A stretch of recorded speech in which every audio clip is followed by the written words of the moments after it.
ሰላም ጤና ይስጥልን ውድ የአርቴም ቤተሰቦቻችን ሰዓታችንን ጠብቀን ዕለታዊ መረጃዎችን ልናደርሳችሁ መጥተናል። ለቻናላችን አዲስ ከሆኑ ሰብስክራይብ በማድረግ ቤተሰብ ይሁኑን። ቀጥታ ወደ መረጃዎቹ እናመራለን።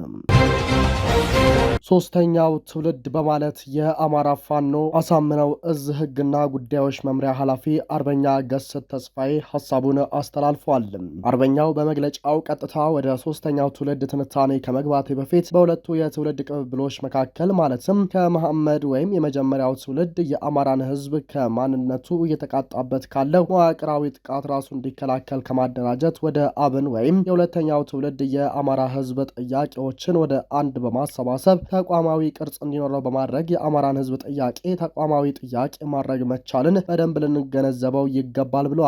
ለዚህም ነው መሐመድ የአማራን ህዝብ ህመሙን አሳውቋል፣ አብን ደግሞ የመድኃኒቱን ቀመረ አስገኝቷል። በመጨረሻም የፋኖ ኃይል ህክምናውን ወይም ቀዶ ጥገናውን አስጀምሯል ብለን የምናምነው የአማራ ፋኖ የህልውና ትግል የሶስተኛ ትውልድ ብለን ልንመድበው የምንችልበት ምክንያት አንድም የአማራን ህዝብ ጥያቄዎች ከመሐመድ መካከል ወደ አብን ተቋማዊ ጥያቄዎች አድርጎ የተሸጋገረ ሲሆን አሁን ላይ ያለው የፋኖ ንቅናቄ ደግሞ ጥያቄዎቹን በኃይል ለማስከበር ወይም ለማስመለስ እየሄደበት ያለው መንገድ የማይነጣጠል ይልቁንም ተወራራሽና ተመጋጋቢ በመሆኑ ነው። የፋኖ ትግል በዘፈቀደ የተነሳ ሳይሆን ለዘመናት ሲከማች የቆየ መዋቅራዊ ወይም መንግስታዊ መሰረት ያላቸው ችግሮች ውጤት ነው። ለዛም ነው ትግላችን ራስን የመከላከል መብትም ላይ የተመሰረተ ነው ብለን የምናምነው። ለዛም ነው እየመራን ያለነው አብዮት እንጂ ተራ የፖለቲካ ጥያቄን የያዘ ትግል አይደለም ብለን የምንለው። ለዛም ነው የጀመርነው አብዮት የስርዓት ለውጥ በማምጣት መጠናቀቅ አለበት ብለን የምናምነው በማለት ገልጿል።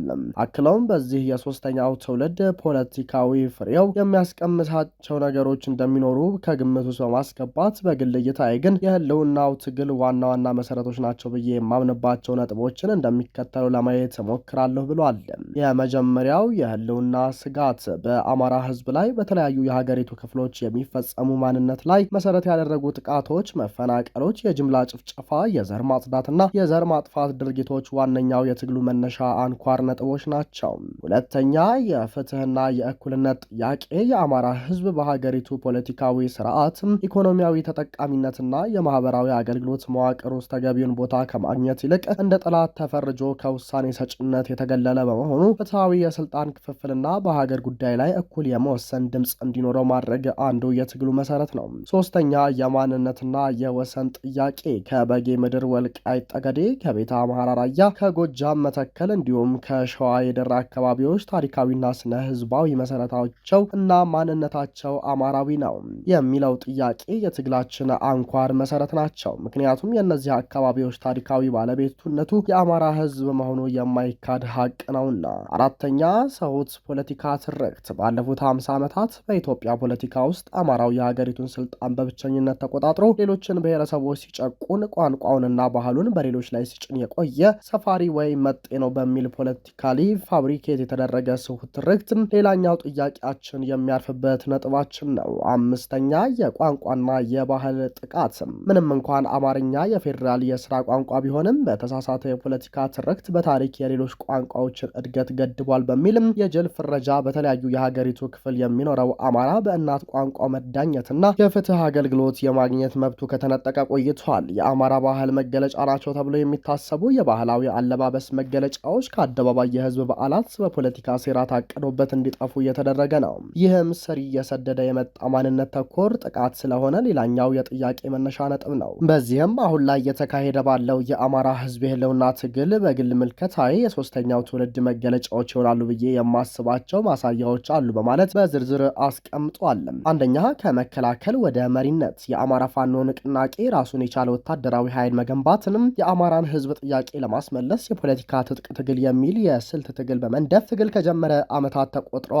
በዚህም አመርቂ ድል እየተቀናጀ መሆኑ የሚታይ ሀቅ ነው። ሁለተኛ የአስተሳሰብ ለውጥ ነው። የአማራን ህዝብ ጥያቄ ማስመለስ የሚቻለው የስርዓታዊ ለውጥ ማምጣት ሲቻል ብቻ ነው የሚል እምነት ማሳደር ተችሏል። ሶስተኛ የድርጅታዊ መዋቅር ሽግግር ነው። አሁን ያለው የፋኖ ንቅናቄ እንቅስቃሴ ወደ ማዕከላዊ እዝና ወደ ተደራጀ ተደራጀ የፖለቲካ አመራር እየተሸጋገረ ወይም የሽግግር ሂደት ላይ ይገኛል።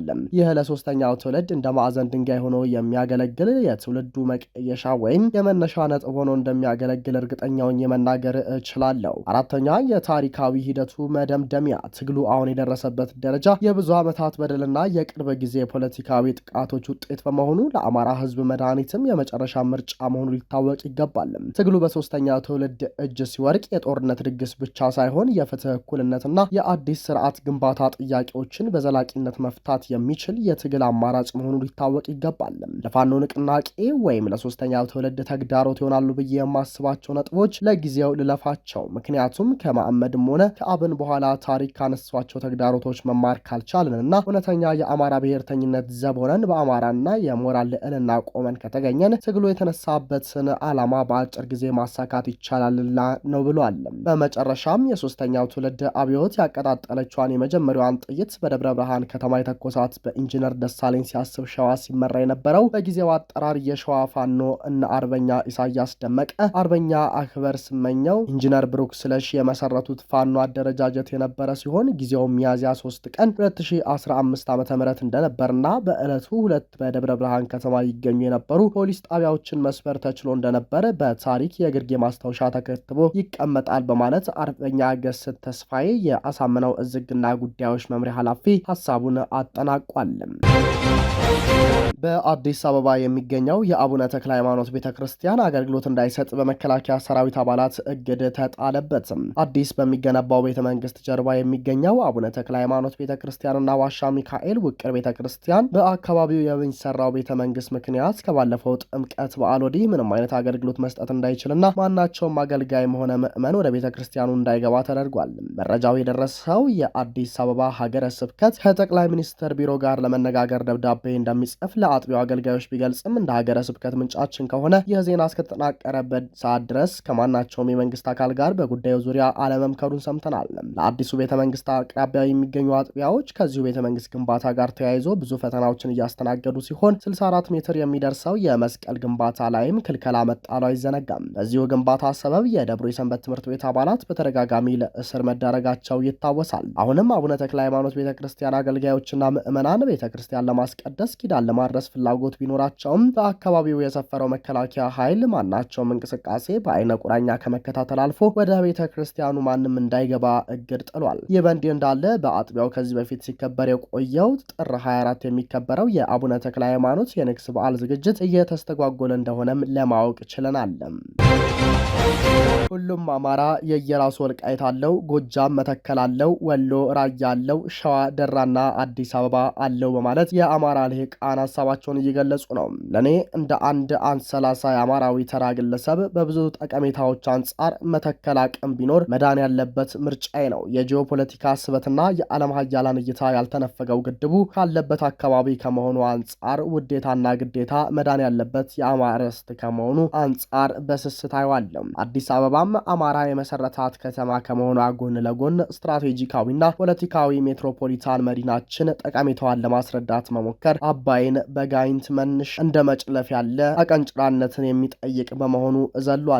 የሆነ ሆኖ ወደ ትምምናችን ስንመጣ አማራ ዛሬም በኦህዴድ በሻሻ እንደተወረረ ነው። በጠላት ያልተወረረ አንድ አማራ ወረዳ የለም። የአማራ ወረዳዎች 11 ዞን 115 ወረዳዎች በክልል ውስጥ የሚገኙ ሲሆን ሙሉ በሙሉ ማለት ይቻላል መንግስታዊ ተቋማት በኦህዴድ ብልጽግና ተወረዋል። ቀሪው አንድ ወረዳ ወልቃይት ቢሆን ነው። ስለዚህ ሌሎቹ 99 ወረዳዎች በአካባቢያቸው የሚያደርጉትን የተጋድሎ ነጻነት የወልቃይት የተከዜ ክብር ዘብ ወረዳም ራሱን አደራጅቶ መጣብኝ የሚለውን ኃይል መክቶ ይታገላል በማለት የአማራ ልሂቃን ሀሳባቸውን እየገለጹ ይገኛሉ። እነሱ በታንክ ሮኬት ታረር ሲመኩ እኛ ደግሞ እሳት በሚተፋ ወጣቶች እንመካለን። የአማራ ፋኖ ብሔራዊ ንቅናቄ ቴዎድሮስ እዝ በ109ኛ ኮር የ99ኛ ክፍለ ጦር ከፍተኛ አመራሮች ከመልሶ ማደራጀት በኋላ የስራ አፈጻጸም ከአራተኛ ሻለቃ አባላት ጋር ሰፊ ውይይት የተደረገ ሲሆን የአራተኛ የሻለቃ አባላት የሁለት ዓመት ተኩል የትግል ሂደት ተግዳሮት በማስታወስ ትግሉን ሊያሻግር የሚችል ሀሳብ አንስተዋል። በዚህ ውይይት አባላቱ ከክፍለ ጦር አመራሮች በሚደረግላቸው የሞራል ግንባታ በመደሰት የሚበዛው እንደ ክፍለ ጦር ብቻ ሳይሆን በኮርና በድርጅት ተፈውዘን መዋጋትና ስርዓቱን መጣል እንደሚገባ አንስተዋል። የአማራ ፋኖ ብሔራዊ ንቅናቄ ቴዎድሮስ እዝ በ109ኛ ኮር የ99ኛ ክፍለ ጦር የሰው ኃይል 10 አለቃ ቀሪ ምናለ በተጠየቁ ጥያቄዎችም ምላሽ ሰጥተው ከቀን ወደ ቀን ጦራችን ከቀበሌ ወደ ወረዳ ከወረዳ መጠን እንደ ክፍለ ጦር ተፈውዘናል። ነገር ግን እንደ ኮርና ድርጅት ተፈውዘን ዘመናዊ ወታደር እየገነባን ለነገ ሀገር ተረካቢ ጦር መገንባት የሁላችንም ተግባር መሆን አለበት ሲሉ ተናግረዋል። የአማራ ፋኖ ብሔራዊ ንቅናቄ ቴዎድሮስ እዝ በ109ኛ ኮር የ99ኛ ክፍለ ጦር ወታደራዊ አስተዳደር በበኩላቸው የፀሐይ ሐሩር ሽንፍሩ ማዕበሉ የማያናውጣው ጦር ስንገነባ በአባሉ ጠንካራነትና በአመራሩ መናበብ የመጣ መሆኑን አንስተዋል። በጥያቄዎቹ ምላሽ ሰጥተው የመዝጊያ ንግግር ያደረጉት የአማራ ፋኖ ብሔራዊ ንቅናቄ ቴዎድሮስ እዝ በ109ኛ ኮር የ99ኛ ክፍለ ጦር ምክትል ሰብሳቢ አርበኛ አዲሱ ጥጋቡ የ99ኛ ክፍለ ጦር ድርጅት አለኝ ከሚላቸው ጠንካራና አስተማማኝ ክፍለ ጦሮች መካከል አንደኛው መሆኑን አንስተው የክፍለ ጦር በብዙ ውጣ ውረዶች ያለፈ ባለብዙ ታሪክ የአማራና የተገፋ ኢትዮጵያውያንን ባለማበስ እየተንቀሳቀሰ ያለ ሲሆንም የህዝባችንን ነጻነት እስኪያረጋግጥና ድርጅቱን እንደ ድርጅት ለማቆም እየተንቀሳቀሰ እንደሚገኝ ተናግረዋል። ይህንን ትግል ስንጀምር እንዲጠፋ የተፈረደበት ማህበረሰብና የነጻነት ተዋጊ ጠመንጃ አንግበን ነው። ስለዚህ ፋኖ እየወሰደ ባለው እያንዳንዱ የአብይ መራሹ ገዳይ ቡድን ላይ የሚደረጉ ግድያና ደምሰሳ ወንጀል እየሰራ ሳይሆን የነጻነት ቀኑን እየፈጠረ ነው። እንደ ጠላቶቻችን የሰማይ በራሪ ጀት፣ ድሮን፣ ታንክና ሮኬት የለንም። ነገር ግን በስሜት የሚጓዝ ሳይሆን በምክንያት የሚዋደቁ የአማራ የቁርጥ ቀን ወጣት ቦምቦች አሉ ነው። ውድ የአርቲኤም ቤተሰቦቻችን ለሰዓቱ የነበረን መረጃችን ይህንን ይመስላል። ሰብስክራይብ በማድረግ ቤተሰብ እንድትሆኑ እየጋበዝን ቸር ተመኘንም።